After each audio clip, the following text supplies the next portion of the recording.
Welcome to the podcast series, Small Business Survival Conversations.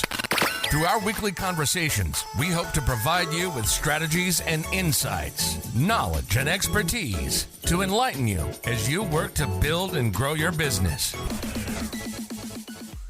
Hello, everyone, and welcome back to Small Business Survival Conversations podcast, the podcast where we keep it real about highs and the lows and everything between when you're building something from the ground up.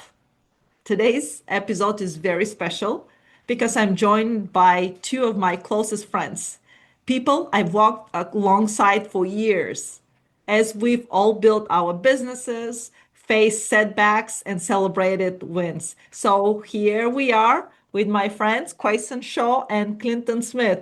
Hello, guys. Hey, Anna, how you doing? Hello, Miss Anna. Hello. How you doing? So today we're going to have just conversation about how the businesses should get ready for the upcoming 2026. So saying that, why don't we start with the question, what is one thing every business should stop doing in 2026? Who wants to start? I'll let Clinton start with that one. Okay, well, He's more the charismatic. first thing that I would do if I was starting a new business is I would make sure that I would have all my let's back up. What I would stop doing is trying to worry about what happened in 2025, because 2026 is definitely going to be a new year. It's going to be a year where there's probably going to be some movement in the economic circumstance of the nation. And so what I would do is I would start fresh. I would look at things around me and see what is the most boringest business that I could invest in order to be successful. That's what I would do. Yeah, no, I agree. I Absolutely. think definitely one thing to do is definitely stop doing whatever didn't work in 2025 that hindered your business and stuff like that. I do agree with Clinton that I think there's going to be some economic uncertainty for 2026. But with that, I think you're going to be tempted to just start jumping and chasing the latest fad of stuff that's going on. But I think, definitely for 2026, I think this is a time where you go back and you revisit your core values, your core mission, find out like, why did you go into business in the first place? And what issues or problems are you looking to solve? And kind of just double down on your core mission and your audience and really just build upon that. Well, I just want to add to this conversation here that I want you to start thinking not how to do things, but who will do it for you. A lot of times, small business owners, we are like, oh, okay, I need to do this. Let me learn how to do it. But if you're not expert in this particular part, why don't you delegate? Hire an accountant. Or if you want to do some, let's say, social media exposure, hire an expert and delegate that. You'll be more effective when you focus and continue building what you're expert in, because people pay for your expertise, not that you will be learning a new skill set, and try to delegate. So think about who, not how. So that's what I'm thinking in 2026 to be kind of a... Yeah, I think you could combine that too, and with the who and the how by looking at like what sort of like automation I could do or AI resources that you could do. That's correct. You look at like Suno, you look at SoundHound and some of the other stuff out there, where if you start to understand those, not necessarily master those, but if you understand how to make those work, you can do your social media. You could automate that, do like a post every day or a post every hour or something. If you're really trying to get that, get your business out there, you could look at doing like with different apps, and you could do it in like different languages and stuff like that. You could do basically, you can have like your own personal assistant, and you can have your own marketing team in house by looking at, how can you automate certain things, free up your time. Because kind of like Clinton was said, it's like with the money, but also not necessarily the money, because I think we're all interested in like time. Like, how do we have more time for ourselves and how do we buy back our time? And you can look at doing AI and automation to allow you to have more time with that by also increasing your productivity at the same time. Yeah. I think automation will be a key for every small business owner in 2026.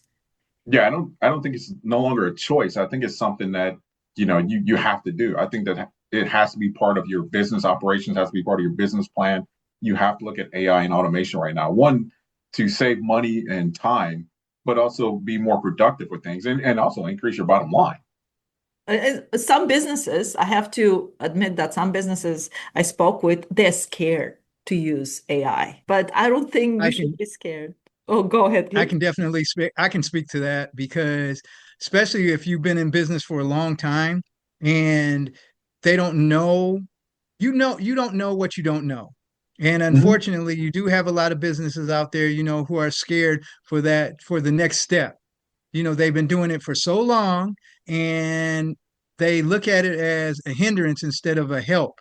And so you got to be able to open up your mind in order to use other tools because that's where the success is going to be. You have to move into the next century or move into the next millennium as far as what tools are out there in order to be successful and grab those tools and run with them. Well, let me move to another question. I'm sorry, Quasan, did you want to add something? I Well, yeah, interrupted you. I was going to say, Clinton just raised a very interesting point because a lot of times in business or why people go into business, it's also because there's a need for something or there's a gap in the market. And Clinton just said something where all of a sudden my brain started clicking, and it's like, if you have a majority or you have a segment of the population who is hesitant or resistant to AI and automation, one, because they don't understand it, and it's like something that you're used to when you're in business, you're like, hey, this is the way I've always done it. Same thing, you start looking at the industrial revolution, the technological revolution, the auto revolution, agricultural revolution, the technological revolution. Now we're in like the automation and AI revolution. And those who understand that, you can create your own job niche, your own like business niche with that, where it's like you can start a consulting company or something that targets, I don't want to say the boomer generation, but you like the people who are like tech adverse or something, right? They just aren't willing to learn this new automation and technology. You could create a company that then goes and produces all the AI automation stuff. You can control their social media, their productivity. You can do a lot of things. You could have a company that specializes in that then provides services to businesses who don't want to learn AI, and then that just opens up a whole new revenue stream for you. Yeah. So for those of you who are standing on the sidelines and thinking what type of business I can open, Quasan just gave you an idea. Absolutely. And I want 10% of all your Relatives, yes. new clients and stuff, Yes. So we're gonna call it a franchise fee. There we go. That's right. That's right. Well, I just wanted to move on to another question about setting realistic goals, because I know sometimes, a lot of not only business owners, but a lot of people, we have this New Year's resolution coming up again. And after a few days after that, we fail. So how do we put together realistic goals? And then if you put some goals, how do you keep them? Clinton. Absolutely. Because honestly, I look at business like I live by four core qualities. Number one, I have, my spiritual house in order. Number two, I have my financial house in order. Number three, I have my mental house in order. And number four, I have my physical house in order. And so when I live by those four core and those are my four core things that I go by. And so in the same way with business, if you have, as Quasan said before, if you have those core principles that you live by, you can't fail. My core principle when I ran business, my core principles was to make sure that, and a lot of people are not spiritual, but I am. So I put God first. I was like, God blessed me with some of the things that, in order to help me be successful. Number two is I made sure that my financial house was ordered. I made sure that that I had enough money to make sure that my bills were paid, to make sure that I ran a good business, to make sure that I had advertising, to make sure I had all those things in place. Number three was mental. Make sure that I got up at 6 o'clock in the morning and make sure that I was ready for the grind. That is so important. If you are sitting up there not being able to be ready for the grind, because business is all about grinding, it's all about leveling up, it's all about trying to be successful. And if you're not ready for those things, you're not going to be it. You might as well just go work for somebody. And number four, physically.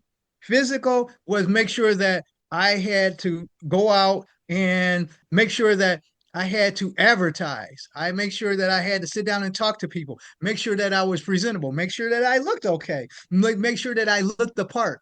So when I introduced myself to these stakeholders, then it was like, oh, well, he looks the part. Man, maybe we should hire him. You got to make sure that you have all those core values ready to go. So when you step into that role of being ready to show your business, you're ready to roll and nobody can stop you then. But until you get to that point, fake it until you make it, I guess. That's the way I see it. Oh, that's a great advice, Clinton. You can't do that. You cannot do that. Hey, we've all been there though. We've all been there in our Yes. careers. Yeah. No, I agree. I think setting the goals and stuff. I think one time management. I mean, I think that's going to be key. Like Clinton, I take a lot of stuff from Clinton too. I mean, he's been a great mentor, not just a friend, but a great mentor in business and life, over the years. And he has an excellent time management schedule. He is meticulous. I don't know if it's the military in him or the football player. He compartmentalizes very well, and he's like, oh, I have to do this.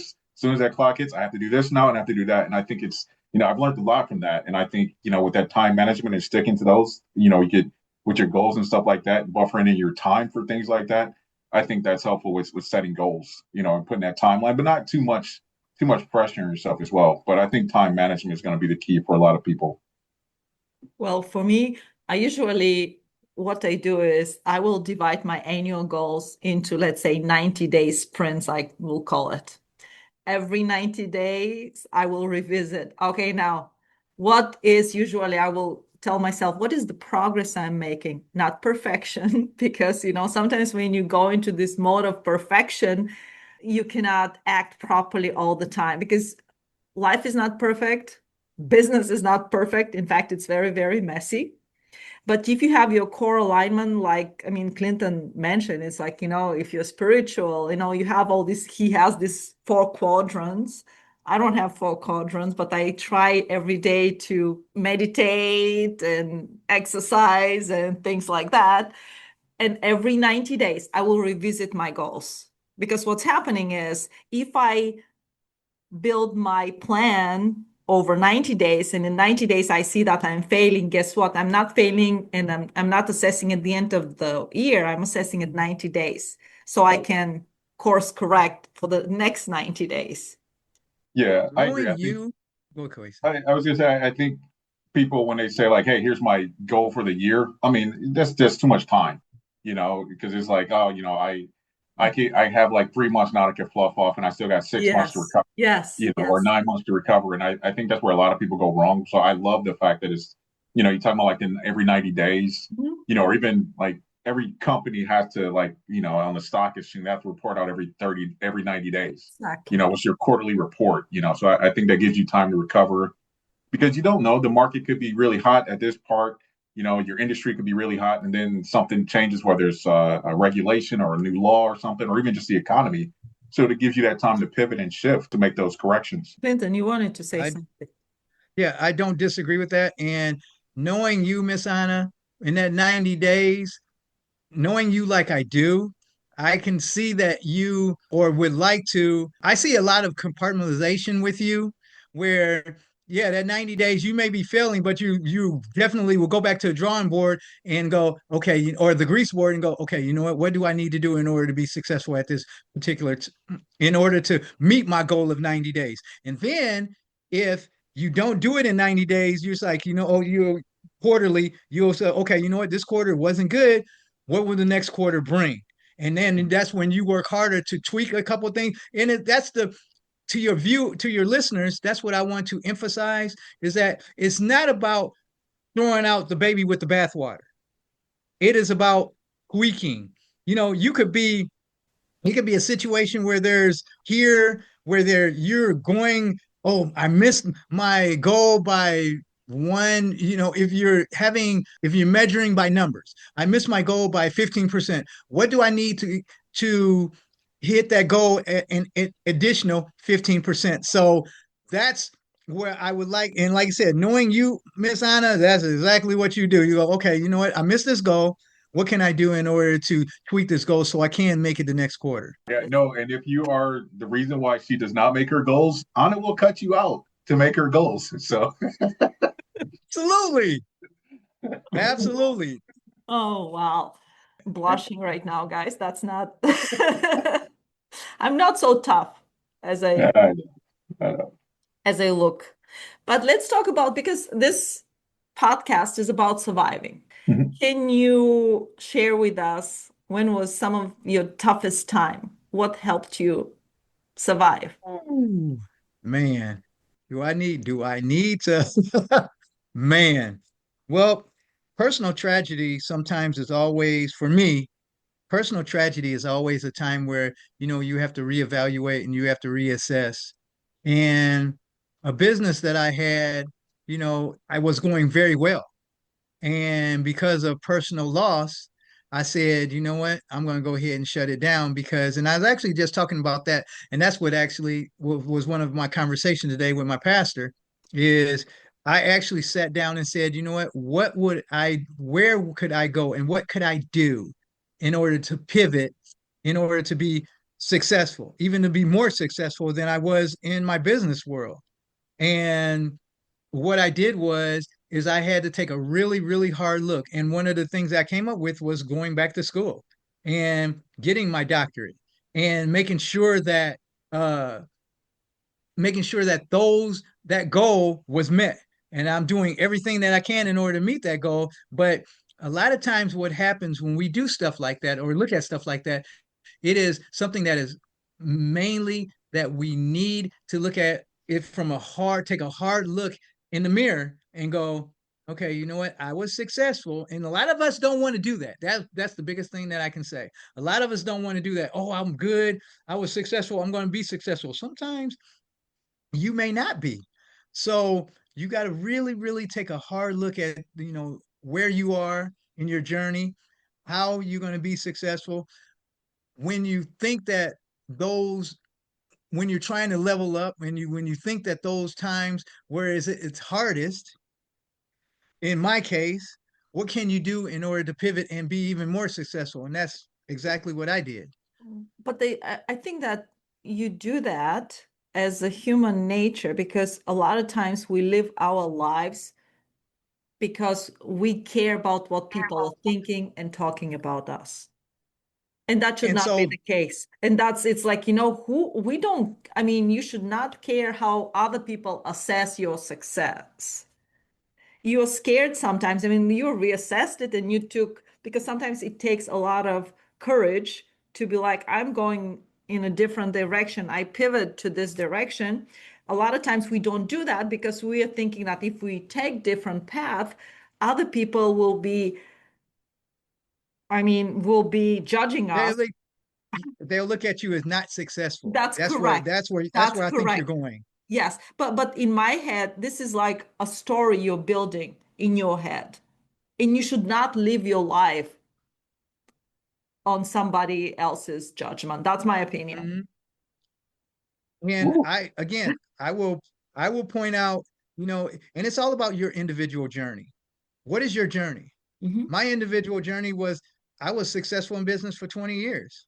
And for me to shut that door was probably one of the hardest things I ever had to do. But with that, because I had to focus on personal loss. So with that being said, I turned around and said, you know what? That's when those four quadrants come in. Spiritually, I was like, you know what? You got me. You got me. Let's go ahead and do this. And now that seems like a long lost memory to me because I did rely on my four, as Quasan said, my four core quadrants of what I need to do. I relied on those through the whole situation. Wow, that's deep. yeah. Well, Q, what about you? Man, I think I'm gonna pass on this one so I don't have to go see my therapist after this call. So yeah, ditto everything you guys said, man. Well, If you give yourself, or I will say future self advice, what are you going to do in 2026? What will be one thing? Ah, you know, it's interesting. I was having breakfast yesterday with not really breakfast. We just go to McDonald's on the weekend to hang out, drink Dr. Pepper, and talk. But Michael Brown, Clinton, we were sitting Absolutely. there and we were talking, and he was talking about the Snapchat filter, and he was talking about how he took one of himself a long time ago, and he looked how old he was, and he took one of me, and he showed it to me, and it stuck with me all day yesterday, and even this morning I was praying about it and stuff, and he showed me the Snapchat, that picture that he took of me yesterday. It was like, gray beard, aging, probably 30 years from now. And he said, this is the person that you have to be committed to. This is the person that you are loyal to. This dude here is counting on you to make the right decisions for him in that time frame. And I was like, dang, that's it was deep, So it just, it got me to thinking about goals and stuff like that. And I think, what are you going to do, so obviously it's, taking care of yourself and, like your four quadrants, like Clinton was talking about, your spiritual goals, your physical goals, and all those other things, where it just kind of comes into play. And I think, business and, there's still, that person that, when you look in the mirror, you have to be satisfied with that person that you look in the mirror, all this, all of us, we have kids and stuff. And, we are dedicated to helping our kids be the best they could be, but a lot of times we neglect ourselves, and we still, there's times where I look in the mirror and I still see 17-year-old Quasan looking back at me and all of his dreams and goals and hopes, and I can't forget about that dude, and what he went through to get to where I am today, and to get to where I need to be in the future. So I think for me, it's just looking at 2026 and setting goals and stuff like that is, not giving up on my dreams and what I need to do to get those dreams to be accomplished. Oh, yes. Well, faith, I think that faith, no matter which faith you are, just if you lean on your faith, sometimes when you're going through tough times, it clears the way.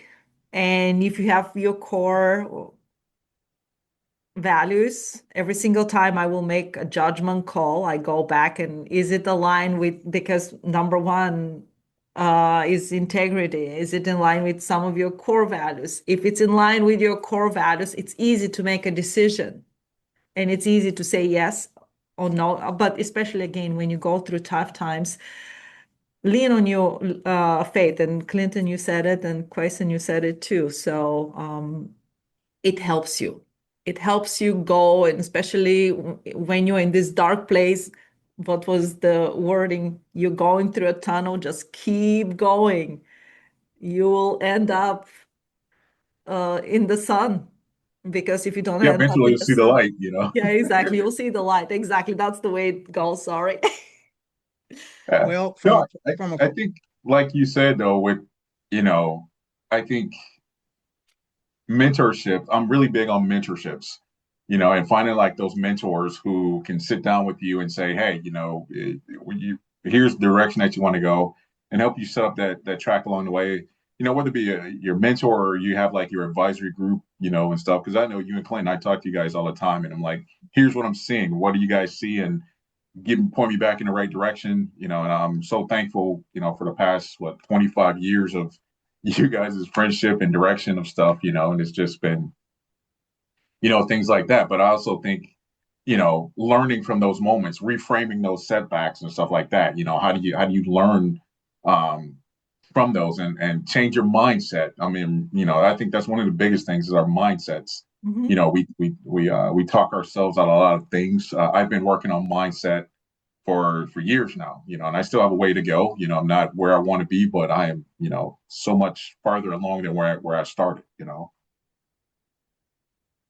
Yeah, it was engagement. just Go ahead, no, Clinton. go ahead, Anna. I'm sorry. No, Go no, no. ahead. I I just, didn't I mean to cut just, you off. I just wanted to add that you rely on our own community, like our friendship. It's like we'll text each other. Hey, did you hear from Quaison, did you hear from Clinton? Oh, I did. No, he's in a bad spot right now. Then jump in. Let's kind of encourage him or just talk to him.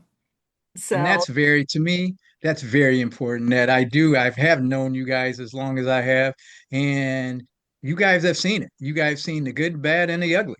And for me, but good friends will not judge you, and they understand that, you know what, hey, in business we all go through those types of avenues. We are sometimes, as my pastor said today, sometimes we're at the top of the mountain, sometimes we're in that valley, and unfortunately, that's with everybody. So again, we can go back to and talk to about many things that can help you. One of the big things that I've and have welcomed with your friend with my friends here is, number one, we're a small group. Number two is that we have been able to carry this friendship for, like Quason said, for the past 25 years, and we do rely on each other when it comes to being able to step into a situation where, hey, I need you. Okay, well, dude, give me a call. We'll discuss. We'll walk through it. We'll walk through the fire with you together. And that is really, really a beautiful thing. Unfortunately, you don't have a lot of business people like that because it's all about, with a lot of business people, unfortunately, it's all about competition. And yes, being competitive is good. However, you got to make sure that when you're competitive, you're not cutting anybody else who could help you, your mentors, at the knees. You don't, that piece of it you don't want. And so, like I said, I have this group, and I have a lot of spiritual mentors. I have a lot of individuals who I attend church with, who we sit down and have conversations, have wonderful conversations. And these conversations are based on, how can I be better as a man? And I love that because it's iron sharpens iron. And so that's where I am at, in my life and my journey. And I can tell you this, it has definitely made me a much better man, where again, when you have these conversations, especially in business, you're gonna have that friend who tell you, you know what, that's not a good dude, that's not a good move. What are you doing? That's not where you should be at. What are you doing?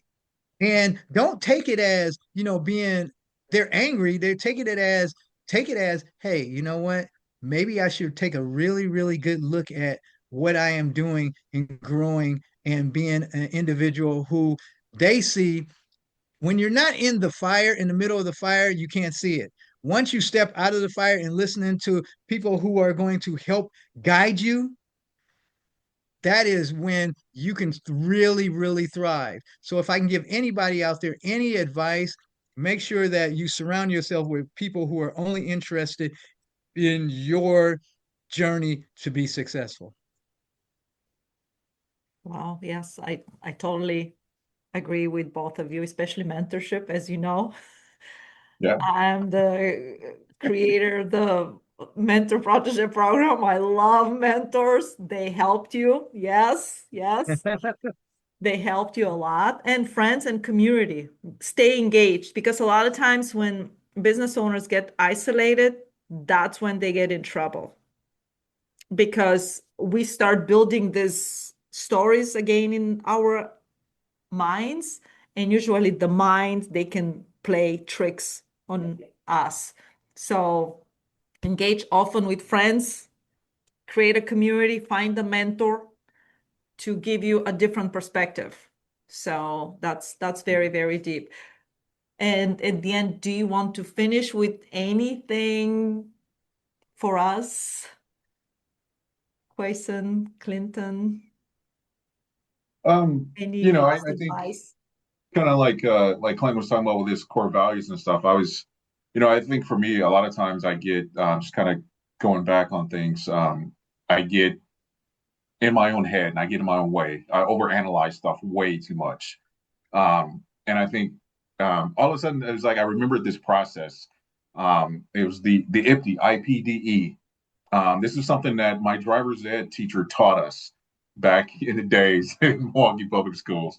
And the IPDE stands for identify, predict, decide, execute.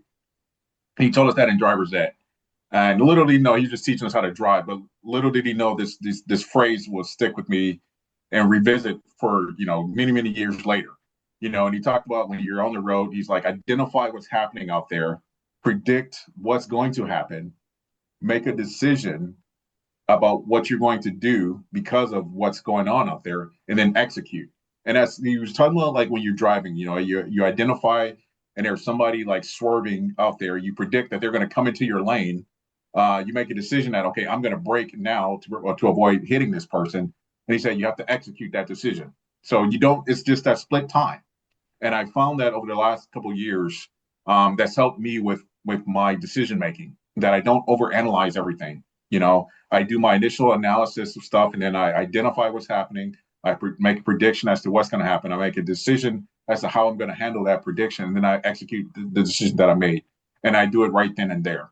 So it's no longer like, oh, I have to sleep on this, or wait 2 weeks or wait 90 days or something like that. Because you guys know me, I would overanalyze everything, and I think that's just those little words kind of stuck with me. So for those folks out there who are thinking of going into business or in business and you are over analyzing everything, stop. Just you've read enough books, you've done enough seminars, you've gone to enough training. Now it's just time to go out there and just make that decision and execute. That's an excellent advice. Yes, a lot of people are paralyzed because they want to make it perfect.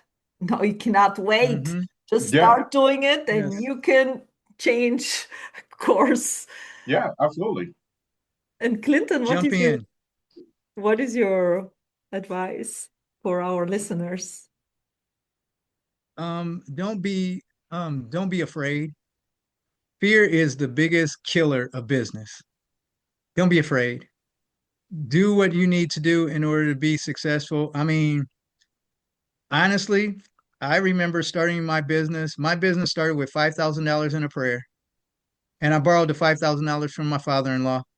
Yeah. So, don't be afraid. Um, do what you need to do in order to look at the people. One of the biggest things that I did is I looked at the people around me. Who's doing business? I would never forget the day that I met the both of you, and looking at this success that the people in that room, that I was just like, man, and here's me standing there looking around going, do I really have what it takes in order to be successful? And yes, and that's the second that I said, absolutely. So let's do what we need to do in order to be successful. And so internally, that's when I made the decision. Clinton, step it up, get your game together, look at it, people, follow the mentors, look at people what they're doing in order to be successful. And I follow that same blueprint to this day, where you look at, I mean, I pattern my investment. I'll put it out there. I pattern my investment strategies after Warren Buffett. I pattern my real estate after Dos Los. There's always somebody to pattern yourself after.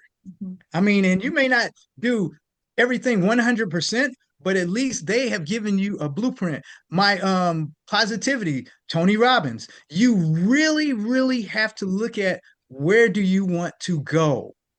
How do you want to do this? And what I have found out is when you have the desire, the plan, and the knowledge base in order to do it, there ain't nothing else that you can't do.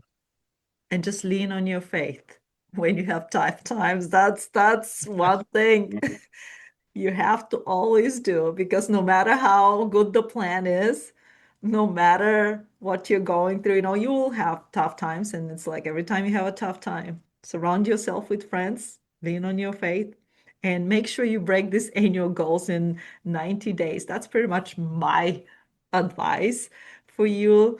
So, Business Warriors, as you heard, that you can do it. Just don't stand on the sidelines. Just start your business or make more customer calls and grow your business. So that's pretty much our podcast today, Small Business Survival Conversations. My friends and I have learned on each other through every season, and we want you to know your community matters, your effort matters, and your business deserves to thrive. Thank you. You've been listening to the Small Business Survival Conversation podcast. Make sure to like, rate, and review the show. And don't forget to join us next week for another episode. In the meantime, hook up with us on our Facebook group at Small Business Survival Tools and Tips. Till next time, thank you for listening.